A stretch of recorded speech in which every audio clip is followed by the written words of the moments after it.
గుంటూరు పశ్చిమ నియోజకవర్గంలో సోదరిమణి రజనీ అమ్మ నామినేషన్ ప్రక్రియలో మండేడ్ ఎండను సైతం కూడా లెక్క చేయకుండా వేలాదిగా వైఎస్ఆర్ కాంగ్రెస్ పార్టీ శ్రేణులు మాత్రమే కాదు, గుంటూరు అభివృద్ధి చెందాలా, వైఎస్ఆర్ కాంగ్రెస్ పార్టీ గెలిస్తేనే గుంటూరు అభివృద్ధి చెందనే నమ్మకం విశ్వాసంతో ఇవాళ వేలాది మంది ప్రజానీకం యావత్తు కూడా రోడ్లపైకి వచ్చి నామినేషన్ ప్రక్రియకి స్వాగతం పలికినటువంటి తీరును చూస్తూ ఉంటే వైఎస్ఆర్ కాంగ్రెస్ పార్టీ పశ్చిమ నియోజకవర్గంలో ఒక బ్రహ్మాండమైనటువంటి మెజార్టీతో గెలవబోతూ ఉంది. అదేవిధంగా గుంటూరు పార్లమెంట్ స్థానానికి సంబంధించి కూడా గుంటూరు పశ్చిమ నియోజకవర్గానికి సంబంధించినటువంటి వ్యక్తిగా స్థానికుడిగా కిలార్ రోసీ గారు కూడా ఒక మంచి మెజార్టీతో గెలవబోతున్నటువంటి పరిస్థితులు కళ్ళగట్టినట్లుగా కనిపిస్తూ ఉన్నాయి.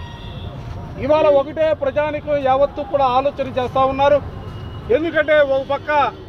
5 సంవత్సరాల పాటు ముఖ్యమంత్రిగా పనిచేసినటువంటి గౌరవ ముఖ్యమంత్రి మా ప్రీతమ నాయకుడు జగన్మోహన్ రెడ్డి గారు ఒకే ఒక్క మాట చెప్తా ఉన్నారు, నేను 5 సంవత్సరాల్లో నేను మీకు మంచి చేశానని భావిస్తేనే నా వల్ల నా ప్రభుత్వం వల్ల మీ కుటుంబానికి లబ్ధి జరిగిందని మీరు ఆలోచన చేస్తేనే వైఎస్ఆర్ కాంగ్రెస్ పార్టీకి ఓటు వేయమని అడుగుతున్నటువంటి రాజకీయ పార్టీ అడుగుతున్నటువంటి నాయకుడు జగన్మోహన్ రెడ్డి గారు ఓ పక్క, మరో పక్క 3 పర్యాయాలు ముఖ్యమంత్రిగా పనిచేశానని చెప్పుకునే వ్యక్తి, 40 సంవత్సరాల పాటు రాజకీయ ఇంట్రెస్ట్ అని చెప్పుకునే వ్యక్తి నారా చంద్రబాబు నాయుడు, ఆయనతో పాటుగా భారతీయ జనతా పార్టీ, జనసేన, మరో పక్క